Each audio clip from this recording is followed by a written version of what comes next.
اذان دے دیں.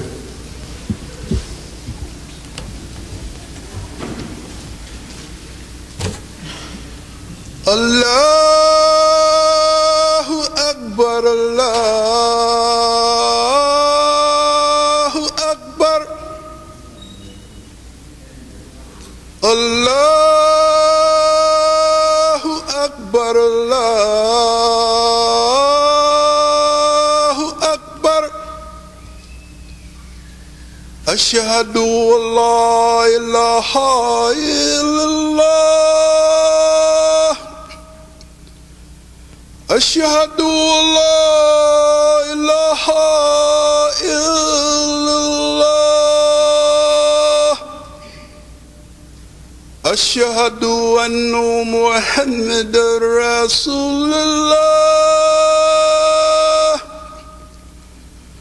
اشہد ان محمد رسول اللہ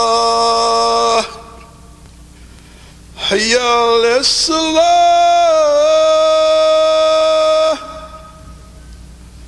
حی علی الصلاة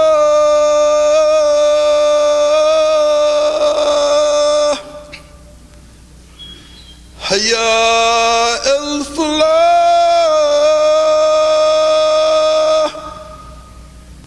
حی علی الفلاح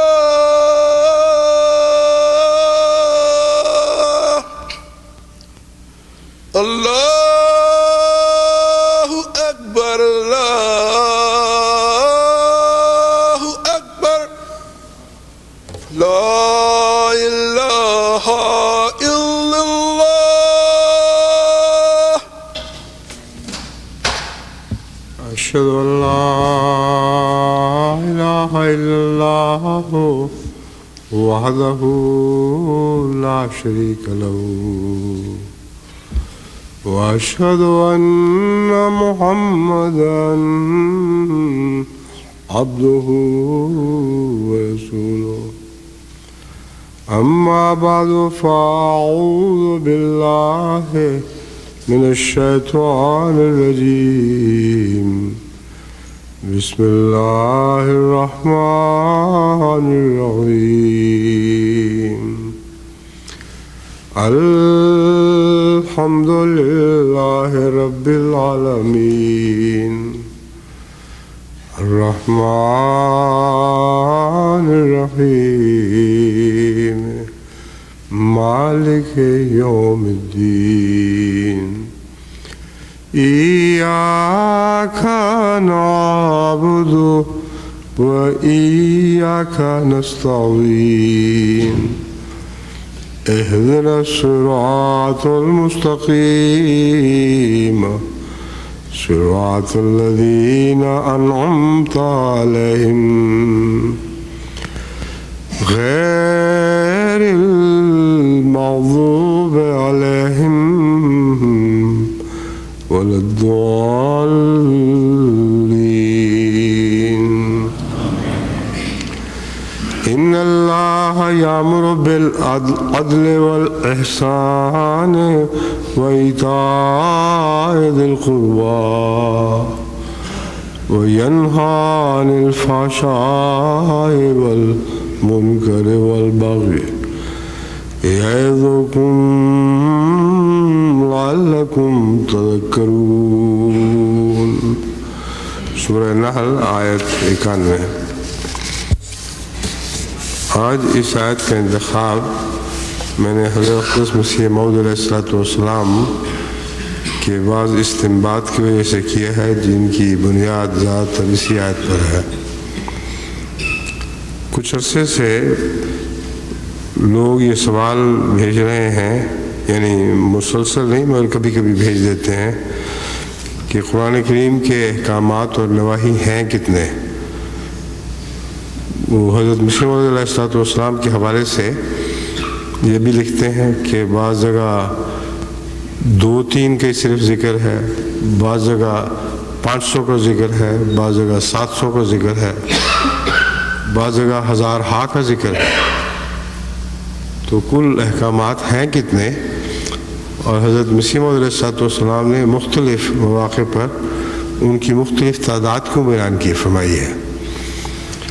بس اس پہلو سے میں نے تمام اقتباسات کو اکٹھے کر کے آغاز سے، جس میں 1-2 احکامات کا ذکر ہے، پھر آگے اس کو بڑھا کر ان احکامات کی بات کی ہے جو 500 یا 700 تک جا پہنچتے ہیں، پھر آخر پر حضرت مسیح علیہ السلام کا وہ اقتباس رکھا ہے جس میں آپ فرماتے ہیں کہ 1000 ہاں ہیں، اور 1000 ہاں سے مراد محض 1000 ہاں نہیں بلکہ 1000 ہاں ایک محاورہ ہے، جس کا مطلب ہے کہ اتنے ہیں کہ ان کا شمار ہی ممکن نہیں۔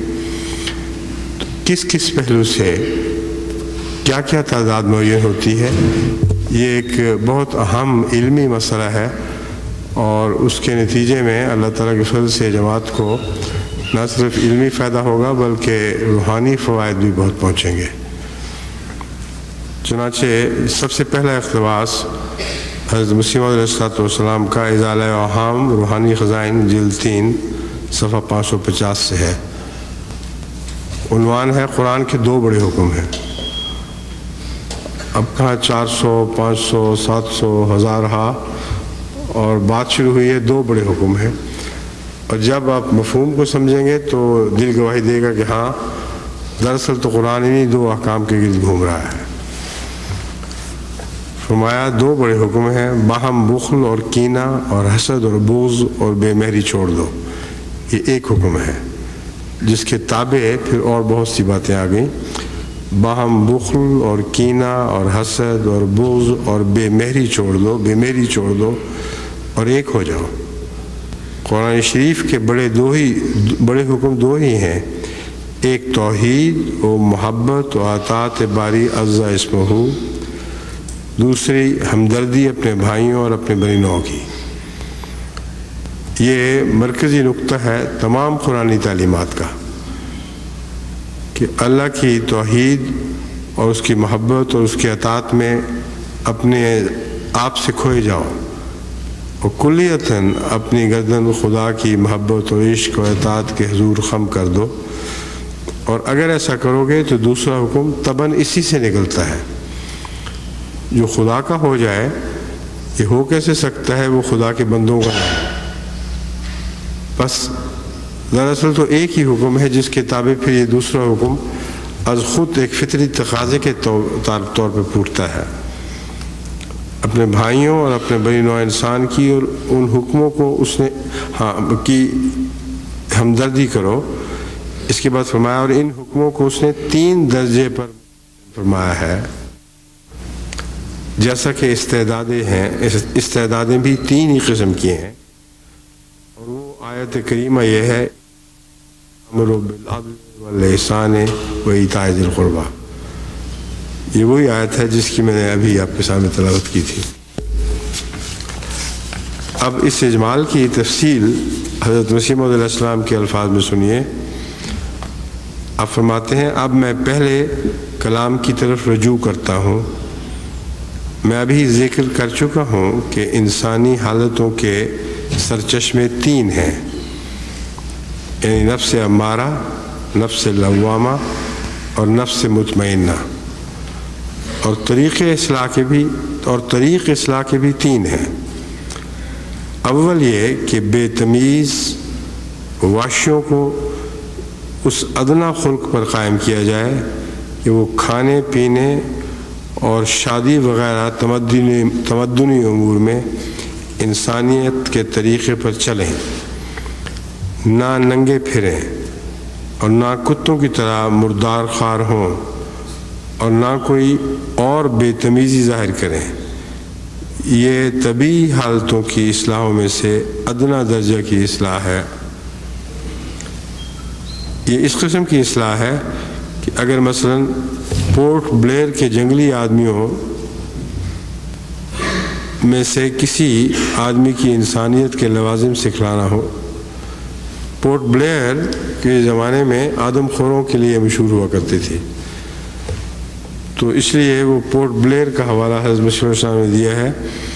فرمایا مثلا پورٹ بلیر کے جنگلی آدمیوں میں سے کسی آدمی کو انسانیت کے لوازم سکھلانا ہو تو پہلے ادنا اخلاق، انسانیت اور طریق ادب کی اور طریق ادب کی ان کو تعلیم دی جائے۔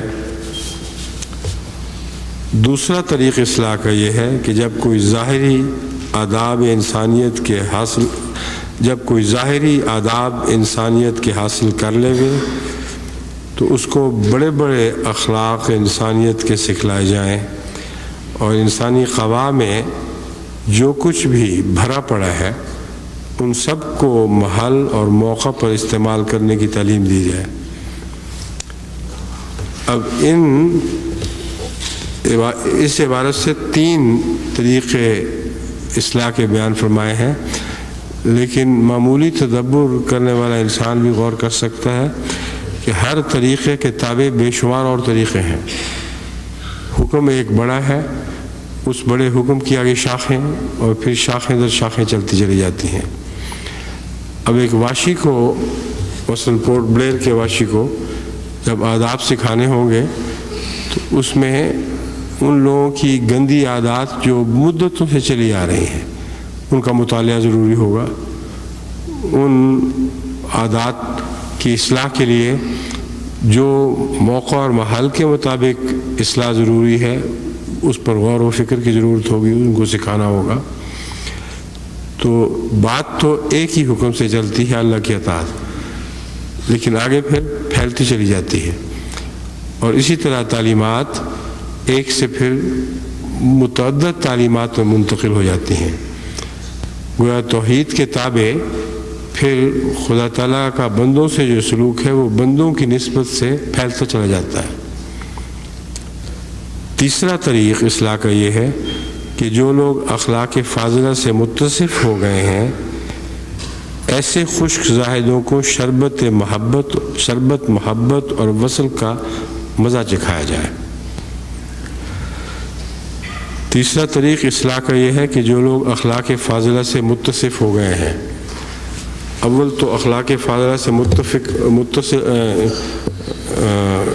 متصف کرنے کے لیے جیسے کہ میں نے بیان کیا بہت لمبی محنت کی ضرورت ہے، لیکن ایک دفعہ کوئی اخلاق فاضلہ سے متصف ہو جائے یعنی اس کا وصف بن جائے تو وہاں بات کو چھوڑنا فی الحقیقت سفر کا کچھ حصہ طے کرنے والی بات ہے۔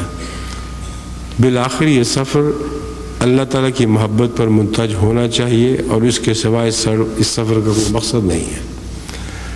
فرمایا جب وہ متصف ہو جائے پھر زاہدوں کو شربت محبت اور وصل کا مزہ چکھایا جائے، ان کو بتایا جائے کہ اللہ کی محبت اور اس کے وصل کا شربت پینے میں کتنا مزہ ہے۔ یہ 3 اصلاحیں ہیں جو قرآن شریف نے بیان فرمائی ہیں۔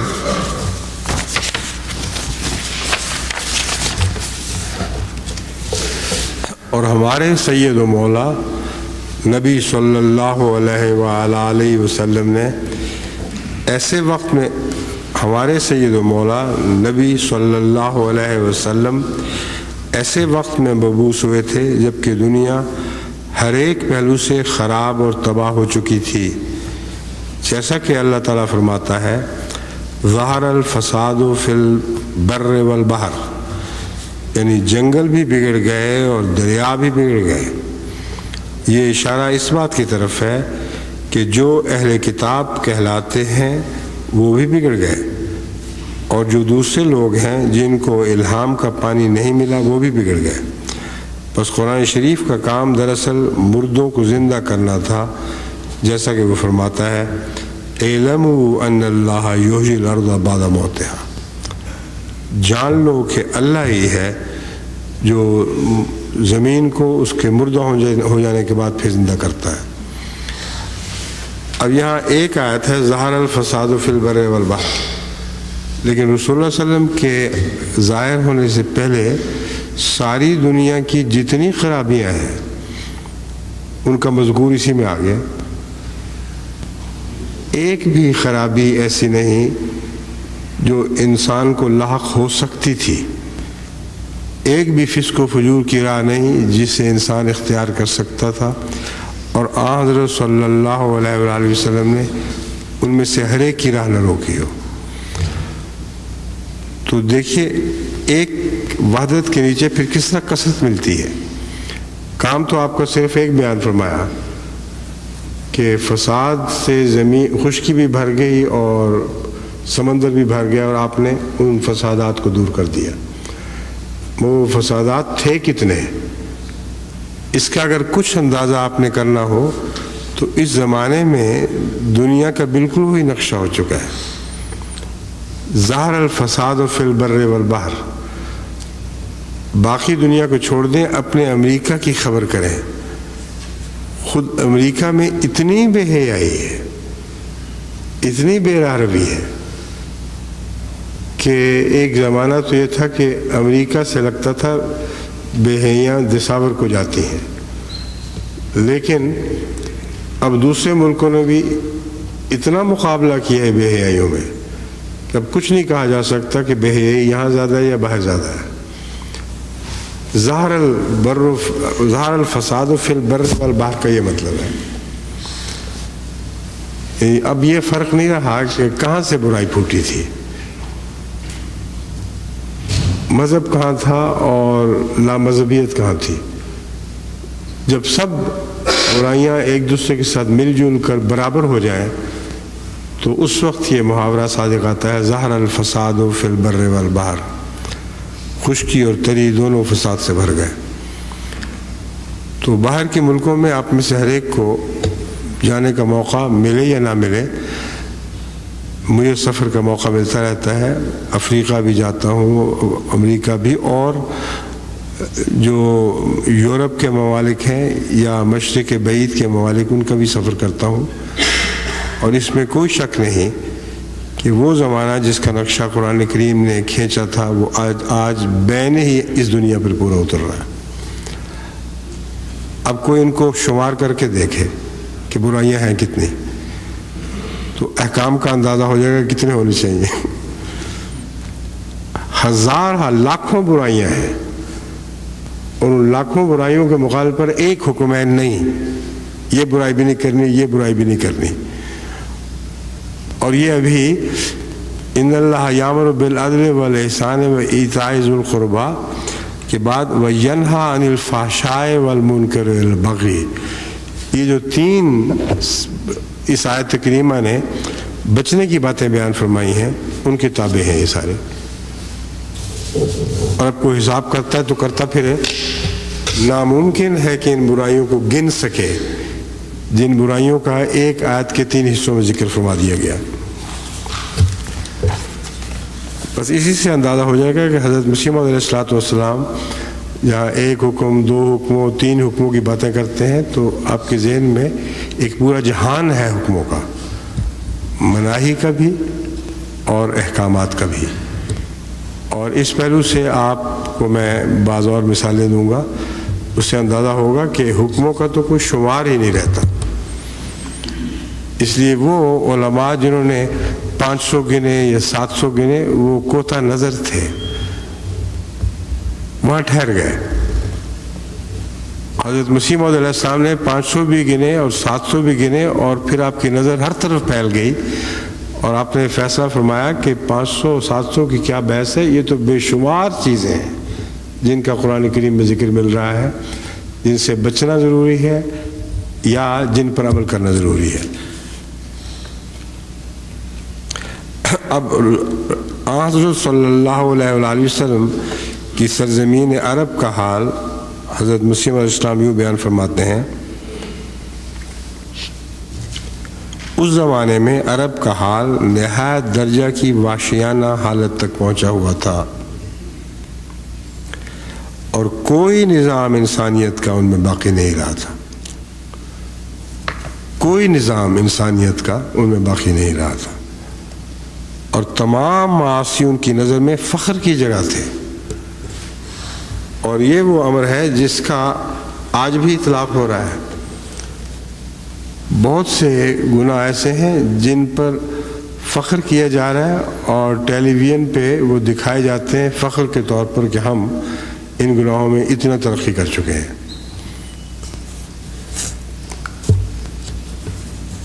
اور تمام معاصی کی نظر میں فخر کی جگہ تھے، اور ایک ایک شخص 100 بیویاں کر لیتا تھا، اب آپ یہ کہہ سکتے ہیں کہ یہ اس کا اطلاق نہیں ہو رہا،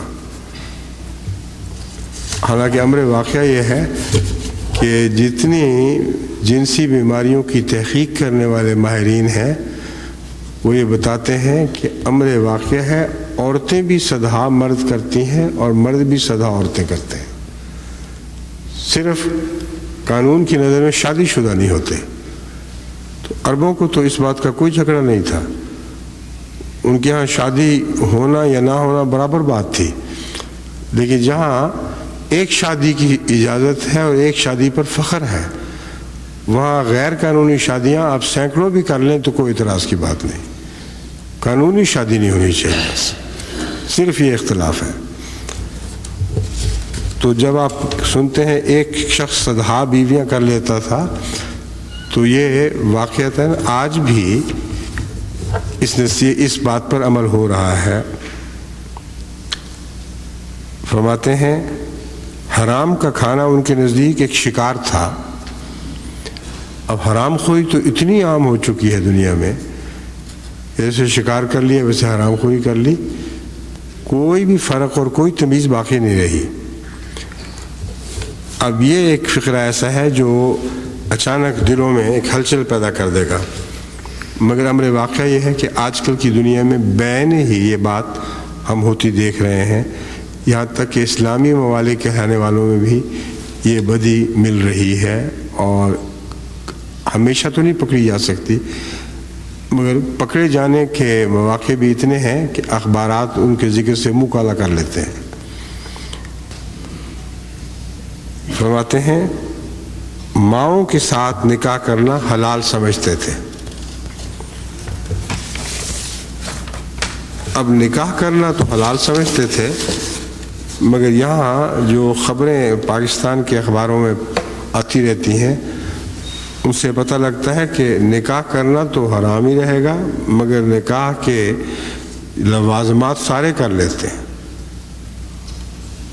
اور بہت ہی خوفناک حالتیں ہیں جن کے تفصیلی ذکر کی گنجائش نہیں ہے۔ یعنی میری طبیعت پہ ایسی قرات آتی ہے ان کے ذکر سے کہ میں مجبور ہوں کہ اشارہ ہی آپ کے سامنے رکھ دوں کہ یہ بدیاں بھی عام ہو چکی ہیں۔ فرماتے ہیں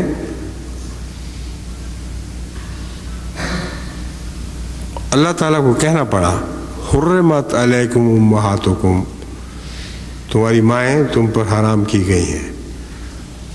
اب یہ اس فقرے میں حضرت مسیح علیہ السلام نے اس زمانے کی ہر بدی کو کھول کے رکھ دی ہے۔ کیا ضرورت تھی؟ کیوں خدا نے فرمایا حرمت علیکم امہاتکم؟ اگر ماؤں کو حلال نہیں سمجھا جاتا تھا تو اس حکم امتناعی کی ضرورت ہی کیا تھی؟ آدم خور بھی تھے، دنیا کا کوئی بھی گناہ نہیں جو نہیں کرتے تھے، اکثر معاد کے منکر تھے۔ یعنی یہ کوئی تصور نہیں تھا کہ ہم جی اٹھیں گے اور ہم سے پوچھا جائے گا، ہم سے جواب طلبی کی جائے گی۔ اور یہ حقیقت ہے کہ آج کی دنیا میں اکثر گناہوں کا انتشار اسی بنیادی وجہ سے ہے۔ بھاری اکثریت لوگوں کی وہ ہے جو سمجھتے ہیں ہم مر کے مٹی ہو جائیں گے اور پھر ہم سے کوئی نہیں پوچھے گا۔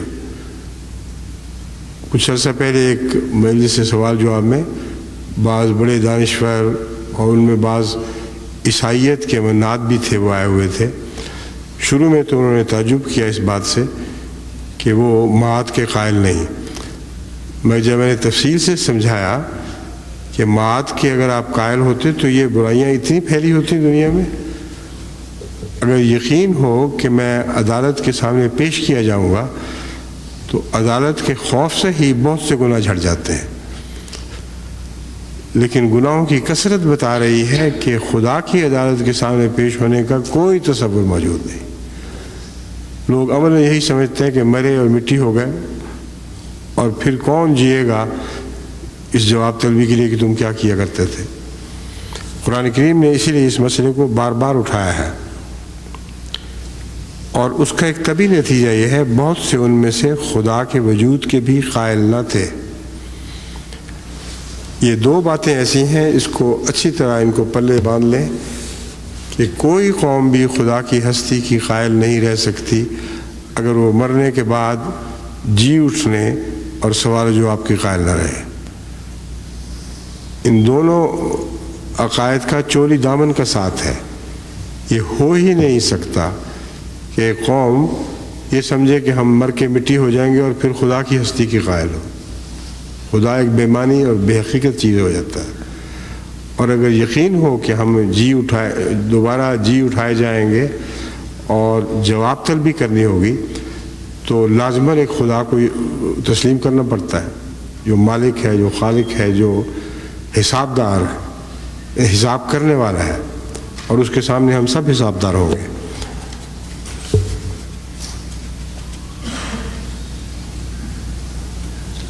فرماتے ہیں ایسی قوموں کی اصلاح کے لیے ہمارے سید و مولا نبی صلی اللہ علیہ وآلہ وسلم شہر مکہ میں ظہور فرما ہوئے۔ بس وہ تین قسم کی اصلاح ہیں جن کا بھی ہم ذکر کر چکے ہیں، ان کا در حقیقت یہی زمانہ تھا۔ بس اس وجہ سے قرآن شریف دنیا کی تمام ہدایتوں کی نسبت اکمل اور اتم ہونے کا دعویٰ کرتا ہے، کیونکہ دنیا کی اور کتابوں کو ان تین قسم کی اصلاحوں کا موقع نہیں ملا۔ اب یہ دیکھنے میں تو ایک دعویٰ ہے، مگر اگر مذاہب کی تفصیل پر ان کی موجودہ حال پر نظر ڈالیں تو اس میں ایک ادنا بھی شک نہیں رہ جاتا کہ پہلے مذاہب کو ان تینوں اصلاحوں کا بیک وقت کرنے کا موقع نہیں ملا۔ یہ وہ مضمون تھا جو اسلام کے وقت کے لیے اٹھا رکھا گیا تھا۔ اس کے لیے جس نبی کی ضرورت تھی وہ ہمارے سید و مولا حضرت محمد مصطفیٰ صلی اللہ علیہ وسلم، کسی اور نبی کو یہ توفیق مل نہیں سکتی تھی۔ یہ تینوں امور ہاتھ میں لے اور ان میں سے ہر امر کی ہر تفصیل میں جا کر برائیوں کی بیخ خنی کرے اور ان کے بدلے میں بھلائیوں کو ان کی جاگزی کرے۔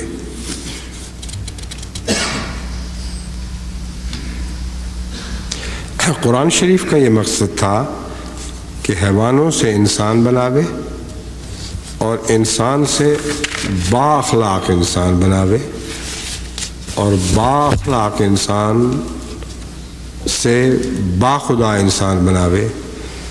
اسی واسطے ان تین امور پر قرآن شریف مشتمل ہے۔ یہی تین امور قرآن کریم کا خلاصہ ہے۔ فرماتے ہیں قرآنی تعلیم کا اصل منشا اصلاحات ثلاثہ ہیں اور طبی حالتیں تعدیل سے اخلاق بن جاتی ہیں۔ اب یہ جو نقطہ ہے یہ اسلامی اصول کی فلسفی میں تفصیل سے بیان ہوا ہے، اور اگرچہ اسلامی اصول کی فلسفی کا سال ہم بڑے شد و مت سے منا چکے ہیں اور امید رکھتے ہیں کہ سب نے اسلامی اصول کی فلسفی کا گہری نظر سے مطالعہ کیا ہوگا، اور اس کے باوجود جب بھی میں اپنے سوال جواب کی مجالس میں خصوصاً بعض احمدیوں سے پوچھتا ہوں تو پتہ چلتا ہے کہ اسلامی اصول کی فلسفی کی تہ تک وہ پہنچ نہیں سکے۔ یہ کتاب ہی بہت گہری ہے اور اس پر ٹھہر ٹھہر کر غور کی ضرورت ہے، ورنہ اسلامی اصول کی فلسفی جن معارف اور حقائق کو لپیٹے ہوئے ہے ان کی کنوں تک پہنچنا ہر کس و ناقص کا کام نہیں۔ فرماتے ہیں قبل اس کے کہ جو ہم اصلاحات ثلاثہ کا مفصل بیان کریں، یہ ذکر کرنا بھی ضروری سمجھتے ہیں کہ قرآن شریف میں کوئی ایسی تعلیم نہیں جو زبردستی ماننی پڑے۔ اب یہ بھی ایک ایسا عجیب دعویٰ ہے جس کو لوگ سرسری نظر سے پڑھیں گے تو ان کو تعجب لگے گا۔ احکامات تو جتنے ہیں وہ فرائض ہیں، زبردستی ماننی پڑے سے کیا مراد ہے؟ یہ امر واقعہ ہے کہ قرآن کریم کی جس تعلیم پر بھی آپ چاہیں اس کو رد کر سکتے ہیں، اس پر عمل نہیں کر سکتے، عمل نہ کرنا چاہے نہ کریں، لیکن لازماً اس کا نقصان پہنچے گا۔ یہ ہو نہیں سکتا کہ قرآن کریم کی کوئی چھوٹی سی تعلیم بھی آپ نظر انداز کر دیں اور کہیں مجھے اس کی ضرورت نہیں ہے، اور اس کے بغیر پھر آپ کو کوئی گہرا نقصان نہ پہنچ جائے۔ تو یہ مطلب ہے حضرت مسیح موعود علیہ السلام کا۔ ایک بھی تعلیم ایسی نہیں جو زبردستی ماننی پڑے۔ ایسی بات ہے جیسے آپ کو کوئی کہے کہ یہ دودھ نہ پیو، یہ زہریلا ہے، اب اس میں زبردستی تو کوئی نہیں ہوگی، اور وہ کہے اچھا پینا تو پیو، تمہاری مرضی ہے۔ اب آپ انکار کر دیں کہ نہیں میں بالکل نہیں مانوں گا، میں ضرور پیوں گا، اور جب پئیں گے تو اس وقت سمجھ آئے گی کہ حکم نہ ماننے کے نتیجے میں کیسا نقصان پہنچا ہے۔ بس حضرت اقدس محمد مصطفیٰ صلی اللہ علیہ وآلہ وسلم نے جو تعلیمات ہمارے سامنے رکھی ہیں ان میں ایک بھی ایسی نہیں ہے جسے نظر انداز کیا جا سکے۔ وہ تعلیمات ساری انسانی زندگی کا خلاصہ ہے۔ چھوٹے سے چھوٹے حکم پر بھی اگر عمل نہیں کریں گے تو اس کا نقصان اٹھائیں گے۔ اب یہ بات احمدیوں کے لیے سمجھنی اس لیے ضروری ہے کہ حضرت مسیح موعود علیہ السلام کی تحریرات کو اگر پوری طرح نہیں سمجھیں گے تو ان کو سمجھ نہیں آئے گی کہ اتنی چھوٹی چھوٹی باتوں پہ زور کیوں دے رہے ہیں۔ آگے جو میں یہ باتیں پڑھ کے سناؤں گا اس میں مثلا یہ ذکر ملتا ہے کہ کوئی ادنا سے ادنا حکم کو بھی ٹالتا ہے، وہ نجات کا دروازہ اپنے اوپر بند کر لیتا ہے۔ تو اب سوچیں آپ میں کتنے ہیں، یا میں اپنی ذات پہ سوچوں بارہا کتنی دفعہ معمولی بعض حکموں کو معمولی سمجھ کر نہیں، دیکھنے میں معمولی تھے، ان کو نظر انداز کیا ہے۔ نجات کا دروازہ بند کرنے کا کیا مطلب ہے؟ مطلب یہ ان احکامات سے تعلق رکھنے والی جو نجات ایک طبیعت کا حصہ ہے، اس نجات سے آپ ضرور محروم رہ جائیں گے۔ اگر کسی شخص پر آپ نے سختی کی ہے اور وہ سختی جائز نہیں تھی تو جو زبردستی کرنے والا ہے وہ کر بھی سکتا ہے، مگر اس سختی کا نقصان ضرور اس کی ذات کو پہنچے گا، اس کی ضمیر کو پہنچے گا، اس کی شخصیت پہ ایک قسم کا زنگ آ جائے گا جب تک وہ اس کی اصلاح نہ کر لے۔ تو یہ مراد نہیں ہے کہ اس کی شخص کی ہلاکت ناگزیر ہے، مراد یہ ہے کہ تم واپس ان احکامات کی طرف لوٹو جن کو تم نے نظر انداز کر دیا تھا، اور ان پر غور کرو اور دیکھو کہ ان پر عمل نہ کرنے سے تمہیں کیا نقصان پہنچا ہے۔ وہ لوگ جو یہ منکسرانہ مزاج نہیں رکھتے، وہ سمجھتے ہیں کوئی فرق نہیں پڑتا، ان کے متعلق لازماً حضرت مسیح موعود علیہ السلام کا یہ فرمان صادق آتا ہے کہ انہوں نے اپنے ہاتھوں سے اپنا نجات کے دروازے بند کر لیے۔ بس کمزوروں کے لیے بھی اس میں خوشخبری ہے اور طاقتوروں کے لیے بھی خوشخبری ہے۔ ہر حکم کے اندر کچھ حکمتیں ہیں، اور حکمتوں کو سمجھنے کی کوشش کرو، اور تکبر کی راہ سے کسی حکم کو نظر انداز نہ کرو۔ اگر کرو گے تو لازماً اس کا شدید نقصان پہنچے گا، اور یہ نقصان بڑھتے بڑھتے جہنم کے کنارے تک پہنچا دیتا ہے۔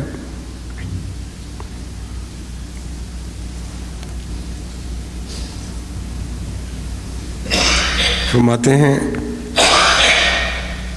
باقی تمام احکام ان اصلاحوں کے لیے بطور وسائل کے ہیں، اور جس طرح بعض وقت ڈاکٹر کو بھی صحت کے پیدا کرنے کے لیے کبھی چیرنے کبھی مرہم لگانے کی ضرورت پڑتی ہے، ایسا ہی قرآنی تعلیم نے بھی انسانی ہمدردی کے لیے ان لوازم کو اپنے اپنے محل پر استعمال کیا ہے، اور اس کے تمام معارف یعنی گیان کی باتیں اور وصایا اور وسائل کا اصل مطلب یہ ہے کہ انسان کو ان کی طبعی حالتوں سے جو وحشیانہ رنگ اپنے اندر رکھتی ہیں اخلاقی حالتوں تک پہنچائے، اور پھر اخلاقی حالتوں سے روحانیت کے ناب پیدا کے نار دریا تک پہنچا دے۔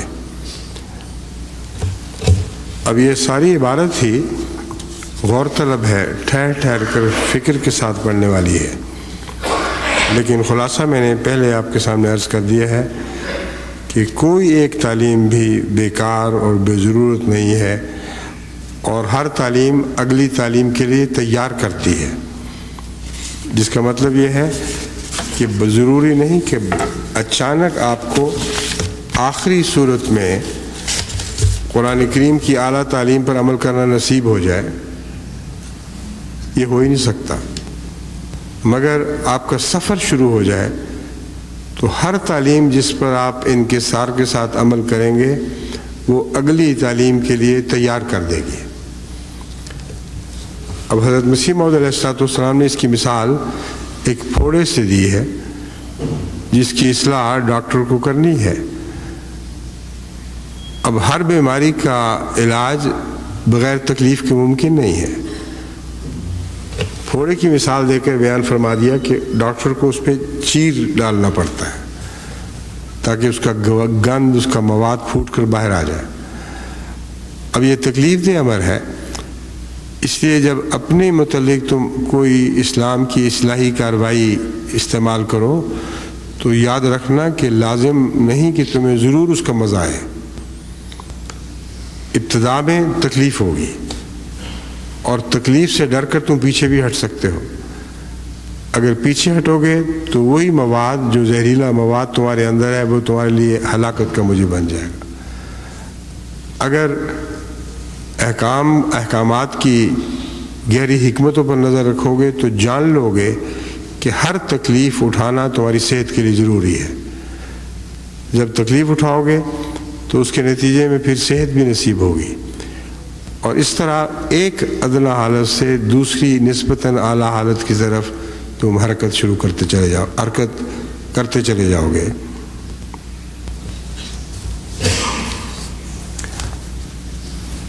آگے حضرت مسیح موعود علیہ السلام نے ان احکامات کو کس رنگ میں دیکھا ہے؟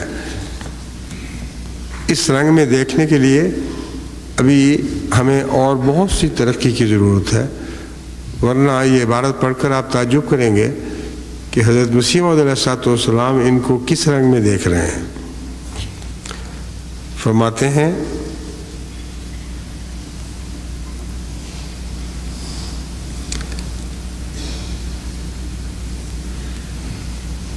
ہر ایک عمر اور ہر ایک مرتبہ فہم اور مرتبہ فطرت اور مرتبہ سلوک اور مرتبہ انفراد اور اجتماع کے لحاظ سے ایک روحانی دعوت تمہاری کی ہے۔ قرآن کریم نے اپنے احکامات اور مناہی میں تمہاری ایک روحانی دعوت کی ہے۔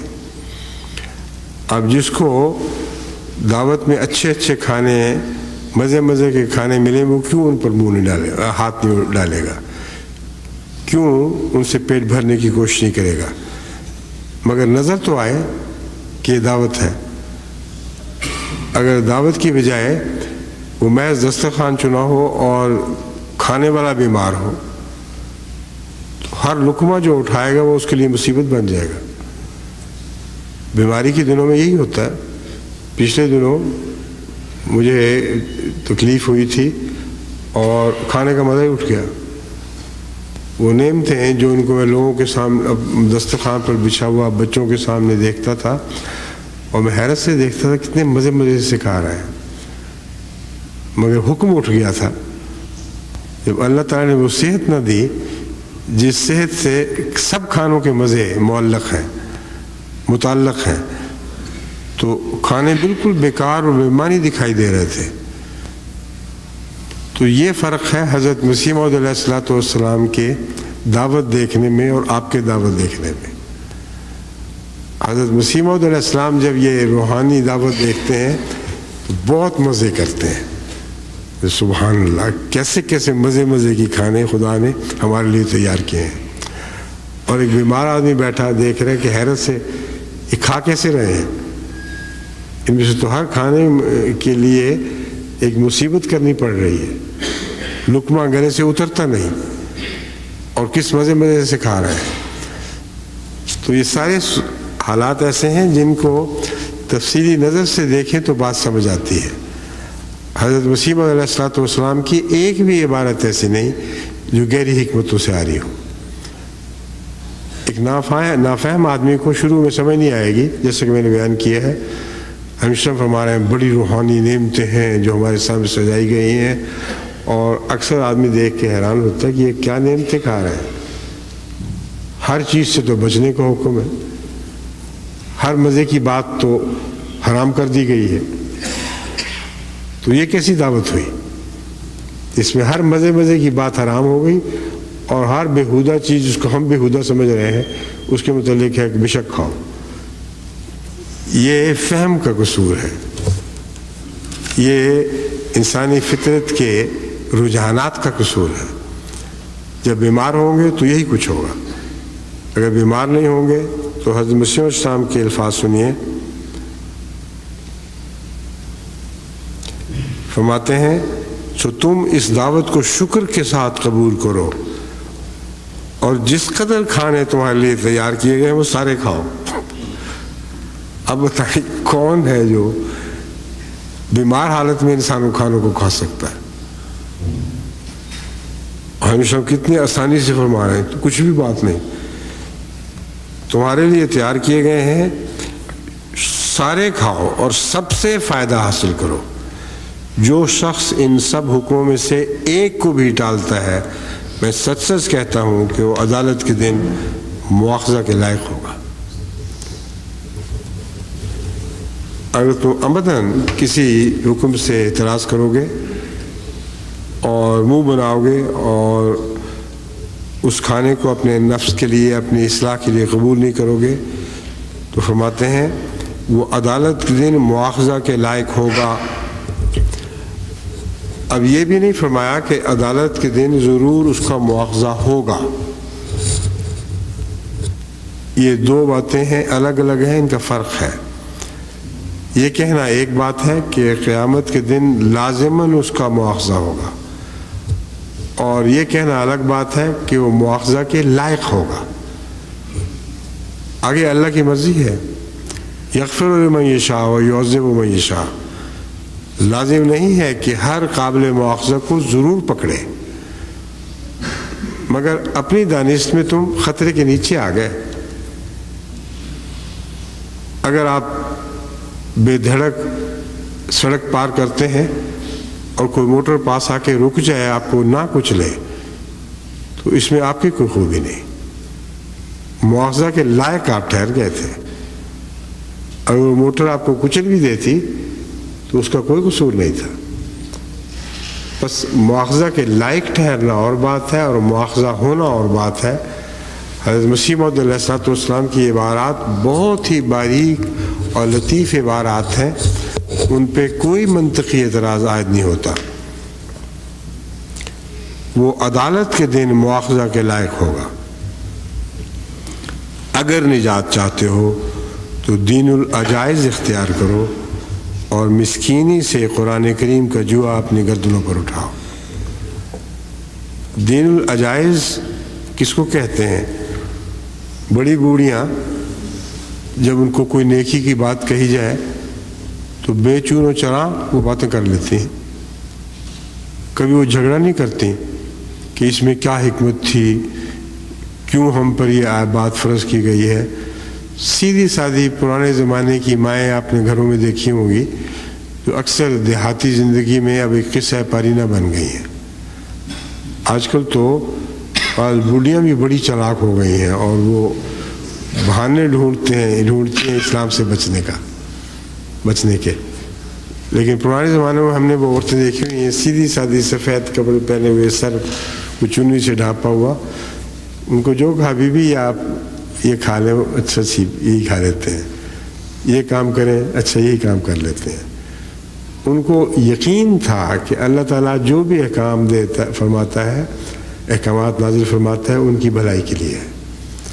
تو حضرت مسیح موعود علیہ السلام فرماتے ہیں اگر نجات چاہتے ہو تو دین العجائز اختیار کرو، اور مسکینی سے قرآن کریم کا جوا اپنی گردن پر اٹھاؤ. مسکینی حالت ہوگی تو پھر قرآن شریف کو اٹھانا آسان ہو جائے گا. اگر مسکینی کی حالت نہیں ہوگی تو یہ جوا جو ہے یہ بہت مشکل پیدا کر دے گا. اپنی گردن پر اٹھاؤ کہ شریر ہلاک ہوگا اور سرکش جہنم میں گرایا جائے گا، پر جو غریبی سے گردن جھکاتا ہے وہ موت سے بچ جائے گا. ازالہ اوہام، روحانی خزائن، جلد 3. اب حکموں کی تعداد 1 سے 2، 2 سے 3، 3 سے آگے بڑھتی جا رہی ہے، 500 تک پہنچی. اب فرماتے ہیں سو تم ہوشیار رہو اور خدا کی تعلیم اور قرآن کی ہدایت کے برخلاف ایک قدم بھی نہ اٹھاؤ. میں تمہیں سچ سچ کہتا ہوں کہ جو شخص قرآن کے 700 حکموں میں سے ایک چھوٹے سے حکم کو بھی ٹالتا ہے وہ نجات کا دروازہ اپنے ہاتھ سے اپنے اوپر بند کرتا ہے. حقیقی اور کامل نجات کی راہیں قرآن نے کھولیں اور باقی سب اس کے ذل تھے.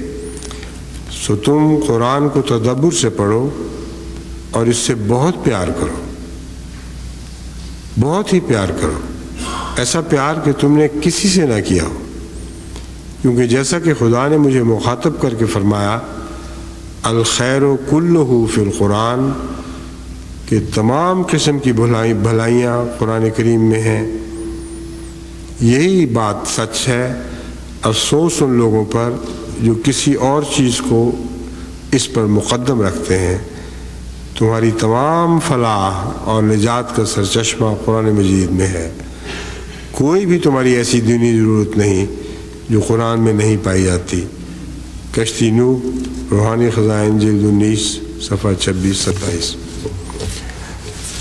اب یہ جو پہلو ہے قرآن کریم سے محبت کا، اس کے متعلق آج کل میں بہت زور دے رہا ہوں کہ خصوصاً بچوں کو قرآن کریم پڑھنا لکھنا سکھایا جائے اور اس کے معنی بھی ساتھ ساتھ سکھائے جائیں.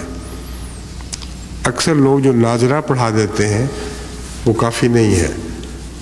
اگر ناظرہ قرآن کے ساتھ ساتھ آپ اس کے معنی بھی کچھ سکھاتے چلے جائیں تو قرآن کریم سے محبت ہونا ایک لازمی بات ہے. اب مجھے علم نہیں کہ آپ میں سے کتنے ہیں جو میری قرآن کریم کی کلاس غور سے سنتے ہیں یا سن سکتے ہیں یا ان تک پہنچتی بھی ہے کہ نہیں، مگر اس کلاس میں جو آنے والے ہیں ان میں کم علم عورتیں بھی ہیں، بڑے بڑے صاحب علم مرد بھی ہیں. لیکن جب قرآن کریم کو سمجھا کر پڑھایا جائے تو اس سے محبت ہونا ایک لازمی بات ہے. آدمی رک ہی نہیں سکتا محبت کیے بغیر. قرآن کریم پڑھانا اور خشکی یہ دو چیزیں اکٹھی ہو ہی نہیں سکتی. چنانچہ میں اپنی کلاس کو سمجھاتا ہوں اور بسا اوقات دیکھتا ہوں کہ جب میں قرآن کریم سے فطرت کے راز ان کو سمجھاتا ہوں، قرآن کریم نے کن کن رازوں سے پردہ اٹھایا، کیا کیا معرفت کی باتیں کی ہیں، تو یہ نظر اٹھتی ہے تو میں ان کو بھی روتے ہوئے دیکھتا ہوں اور میری اپنی آنکھیں بھی آنسو بہا رہی ہوتی. اب خشک تعلیم سے تو آنسو نہیں جاری ہوا کرتے. لازماً اللہ تعالیٰ کی محبت کے چشمے بہہ رہے ہیں قرآن کریم میں، اور وہی چشمے ہیں جو سننے والوں کی آنکھوں سے اور سنانے والے کی آنکھوں سے جاری ہو جاتے ہیں. اس لیے حضرت مسیح موعود علیہ الصلوۃ والسلام جب قرآن کریم کے متعلق اس کو نعمت بیان فرماتے ہیں تو ہرگز ایک ذرہ بھی مبالغہ اس میں نہیں ہے. ایسی معرفت کی باتیں قرآن کریم میں بیان ہے کہ ناممکن ہے کہ قرآن کریم پڑھیں اور اس سے محبت نہ ہو جائے. اور اگر قرآن سے محبت ہو جائے تو زندگی کے سارے مسائل حل ہو جائیں گے. جن لوگوں کو محبت ہو جاتی ہے ان کی ساری برائیاں دور ہو جاتی ہیں، ان کو ایک نئی زندگی نصیب ہوتی ہے. اور بکثرت لوگ مجھے لکھتے ہیں کہ اگرچہ ہماری اپنی تعلیم زیادہ نہیں تھی مگر قرآن کریم کی کلاس میں بیٹھنے کا موقع ملا اور ہم نے ایک نئی زندگی پالی ہے. اب یہی کتاب ایک عام کتاب نہیں ہے جو اسے پڑھتے وقت مشکل ہو، جاگنا مشکل رہے. اس کو تو پڑھنے کے ساتھ ساتھ ہی تمام خوابیدہ جذبات اٹھ کھڑے ہوتے ہیں، اور قرآن کی تائید میں اور اس کی حکمتوں کی تائید میں فطرت کا لفظ لفظ بولتا ہے.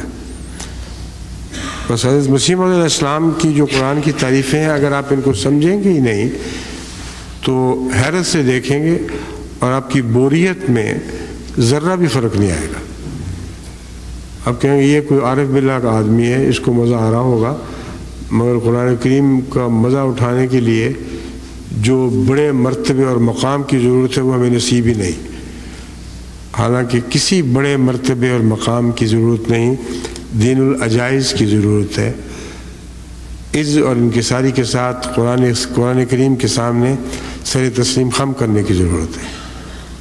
اپنا سر جھکا دیں اور غور سے پڑھیں اور آیات کے تسلسل پر غور کریں تو حیران رہ جائیں گے کہ قرآن کریم کی آیات ایک دوسرے سے اس طرح منسلک ہیں کہ پہلے انسان کے وہم میں بھی نہیں آ سکتا تھا کہ اس طرح تعلیم مسلسل آگے بڑھ رہی ہے اور ایک بات اگلی بات سے منسلک ہوتی چلی جا رہی ہے.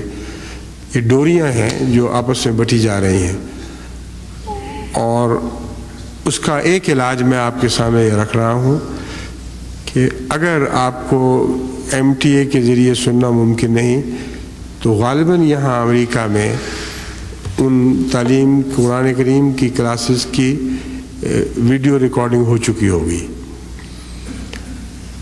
اگر ہو چکی ہے تو لازماً گھروں کو مہیا کرنی چاہیے. یہ بھی کرتے ہیں اور کر سکتے ہیں کہ کسی ایک وقت میں ان ویڈیوز کو چلا دیا جائے، مگر ہر ایک کے اوقات الگ الگ ہیں اور ضروری نہیں کہ ہر روز اس وقت وہ گھر پر ہی ہو. سارا خاندان بھی سفر پہ جا سکتا ہے کہیں، اس لیے لازم ہے کہ ان کا ریکارڈ اپنے گھروں میں رکھیں اور ترتیب کے ساتھ آپ سب لوگ مل کر بیٹھیں اور سننا شروع کریں. اگر 10 سبق بھی آپ اس طرح پڑھ لیں گے تو پھر آپ کے لیے ان سبقوں سے الگ ہونا ممکن ہی نہیں رہے گا. اب طلب کریں گے کہ کب ہم اگلا سبق شروع کریں، اگر پڑھیں اکٹھے اور بچوں کو ساتھ شامل کر کے پڑھیں. تو حضرت مسیح موعود علیہ السلام نے جو قرآن کریم کی متعلق روحانی دعوت فرمایا اور مزے مزے کے کہانی بتائے، وہ آج بھی مل سکتے ہیں. صرف پڑھنے کا طریقہ ہے. اور اللہ تعالیٰ نے میرے دل میں جو قرآن کریم کی محبت ڈالی ہے، اس دور میں سمجھتا ہوں کہ حضرت مسیح موعود علیہ السلام کی ہدایات پر عمل کروانے میں یہ محبت ضروری تھی. اور جب اس کلاس میں آپ قرآن کریم کو پڑھیں گے تو پھر حضرت مسیح موعود علیہ السلام کا اصل مقام ظاہر ہوگا. کتنے عظیم الشان معلم تھے. اب فرماتے ہیں کہ آج کل دنیا کا تو یہ حال ہے کہ قرآن شریف میں کئی ہزار حکم ہیں. اب دیکھیں 700 اور 500 کی بات ختم ہو گئی. فرماتے ہیں کئی ہزار حکم ہیں، ان کی پابندی نہیں کی جاتی، ادنا سی باتوں میں خلاف ورزی کر لی جاتی ہے. یہاں تک دیکھا جاتا ہے کہ بعض جھوٹ تو دکاندار بولتے ہیں اور بعض مسالے دار جھوٹ بولتے ہیں. بعض جھوٹ تو دکاندار بولتے ہی ہیں، لیکن مسالہ لگانا بھی ایک خاص کام ہے، اور بعض دکاندار پھر مسالے لگا کے جھوٹ بولتے ہیں. حالانکہ خدا تعالیٰ نے اس کو رزق کے ساتھ رکھا ہے. اب کوئی گندی چیز ہو، ناپاک چیز ہو، اس کو جتنے مرضی مسالے لگا لیں وہ کھا تو نہیں سکتے آپ. اب پتہ ہو کہ گند ہے تو گند ہی رہے گا، مسالے لگانے سے وہ گند صاف نہیں ہو جائے گا. یہ پرانے زمانے کے ہمارے حکیموں کا یہ طریقہ تھا کہ کوئی دوائی جو انتہائی بدمزہ ہو اس کے ساتھ گلقند ملا دیا کرتے تھے، میٹھا ڈال دیتے تھے اور سمجھتے تھے کہ اب مزے لے کے کھائے گا کوئی شخص. وہ اپنی جہالت کو دوسروں کی طرف منسوخ کرتے ہیں. حالانکہ سیدھی بات یہ ہے کہ اگر تلخ ہے وہ دوا تو ایک دفعہ کھاؤ، پانی پیو، قصہ صاف کرو. اور میٹھا ملا کے اس کو آدھے گھنٹے میں ختم کرنا، یہ کون سی عقل کی بات ہے؟ حضرت مرزا بشیر احمد صاحب، صاحبزادہ مرزا بشیر احمد صاحب ایک لطیفہ سنایا کرتے تھے، اور وہ اس موقع پر ہمیشہ مجھے یاد آ جاتا ہے. میں کئی دفعہ سنا بھی چکا ہوں، لیکن پرانے بزرگوں کی پیاری پیاری باتیں یاد رکھنا اچھی بات ہے. بار بار جب دہرائی جائے تو ان کے لیے دعا کی بھی تحریک ہوتی ہے. حضرت میاں بشیر احمد صاحب فرماتے ہیں کہ ایک میرے ساتھی تھے، وہ کھانا الگ سا چھپا کے کھایا کرتے تھے، حالانکہ بہت بااخلاق آدمی تھے. تو میں نے کہا دیکھو تو صحیح کیا بات ہے. تو میں گیا اچانک تو ان کی چپڑی ہی روٹی تھی. میں نے اٹھا کے ایک لقمہ کھانے لگا تو کہا ہاں بالکل، سوال ہی نہیں پیدا ہوتا، آپ کو نہیں میں نے یہ روٹی کھانے دینی. وہ حضرت میاں بشیر صاحب اتنے ہی زیادہ شرمندہ ہوتے جائے اور اتنا ہی اصرار بڑھتا جائے کہ ایک لقمہ تو میں کھا لوں گا، سوال ہی نہیں پیدا ہوتا. وہ کر کے ایک طرف کر لیا، سارا کھانا ایک طرف کر دیا. آخر ان کو خیال ہے کہ اتنا نیک، اتنا بزرگ، اتنا سخی انسان، کوئی بات ہے جو یہ مجھے کھانا نہیں کھانا دے رہا. پوچھا کہ بتائیں کیا بات تھی؟ تو انہوں نے کہا کہ مجھے ڈاکٹر نے کاڈ لیور آئل کھانے کا حکم دیا ہے، مچھلی کا تیل، اور اتنا بدبودار ہے کہ میں کھا ہی نہیں سکتا ہوں. تو میں نے یہ ترکیب سوچی کہ گھی کی بجائے روٹیاں اسے چپڑ لوں اور روٹیاں چپڑ چپڑ کے اس کو گلے سے اتاروں. تو یہ بھی ہوتا ہے. مشہور صاحب فرماتے ہیں کہ یہ جھوٹ والے گندے لوگ گند کو نئے نئے طریقوں کے ساتھ کھاتے ہیں، مگر گند تو گند ہی رہے گا، وہ تو نہیں کبھی ہٹے گا. کہتے ہیں ہنسی کے طور پر لوگ جھوٹ بولتے ہیں. انسان صدیق نہیں کہلا سکتا جب تک جھوٹ کے تمام شعبوں سے پرہیز نہ کرے. اب اس کا آغاز ہزارہا حکموں کی بات پر ہوا تھا. اب جھوٹ کے تمام شعبوں سے اگر آپ پرہیز کریں تو بتائیں کتنے شعبے بن جائیں گے. روزمرہ کی انسانی زندگی میں بے شمار مواقع آتے ہیں جب انسان صاف گوئی اور سچائی سے کام نہیں لیتا بلکہ جھوٹ کی پناہیں ڈھونڈتا ہے، اور اس میں سے ہر دفعہ ہر موقع کا جھوٹ اپنی ذات میں ایک الگ گناہ بن جاتا ہے، جس کو وہ حالات، جن حالات میں بولا گیا، کن کے سامنے بولا گیا، کیا مقصد تھا، وغیرہ وغیرہ. تو ایک جھوٹ کے شعبے بھی اتنے ہیں جو شمار نہیں ہو سکتے. اور اس کے علاوہ جب آپ قانونی قدرت پر غور کریں اور زمین و آسمان میں جو قرآن کریم نے گہری حکمتوں کے راز بیان فرمائے ہیں، تو ساری کائنات کا مطالعہ آپ پر اتنا ہی زیادہ شکر کو لازم کرے گا. بے انتہا چیزیں ملیں گی کہ جب ان پر غور کریں گے تو دل شکر سے بلیوں اچھلے گا. تو اس لیے احکامات کو گننا چھوڑ دیں، ان کی گنائی ممکن ہی نہیں. جتنے اللہ کے احسان اتنے ہی زیادہ خدا تعالیٰ کے ہاں اوامر اور نواہی ملتے ہیں. اور قرآن کریم میں یہ جو آتا ہے کہ اگر سمندر سیاہی ہو جاتے اور میرے کلمے لکھتے تو سیاہی خشک ہو جاتی، 7 سمندر اور آ جاتے، میں میرے کلمات کو لکھ نہیں سکتے تھے. بس یہ احکام ہے کلمات الہی، ان کی کوئی حد نہیں. دعا کریں کہ اللہ تعالی ہم سب کو ان کلمات کو سمجھنے اور ان کو پڑھ کر اس کے ساتھ جو شکر وابستہ ہیں وہ شکر ادا کرنے کی توفیق عطا فرمائے.